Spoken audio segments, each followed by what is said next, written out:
Исплатени се парите за финансиска помош од владата предвидени со 9-тиот владин антикризен пакет, соопштија од Министерството за труд и социјална политика. Со оваа мерка опфатени се корисници на посебен додаток, корисници на правото на надоместок заради попреченост, самохрани родители кои се евидентирани корисници на гарантирана минимална помош и корисници на право на пензија во висина до 19.000 денари. 3.000 денари месечно за корисници на пензија кои оствариле доход по основ на пензија на месечно ниво во висина не поголема од 14.000 денари. 2.000 денари месечно корисници на пензија кои оствариле доход по основ на пензија на месечно ниво во висина од 14.000 денари до 16.000 денари.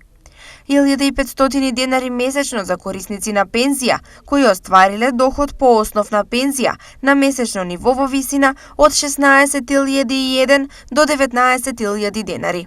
Стои во соопштението од Министерството за труд и социјална политика. Доколку некои од граѓаните, односно корисниците во категориите опфатени со овој закон, не добиле финансиска поддршка, може да се поднесе приговор до Комисијата за одлучување по приговори.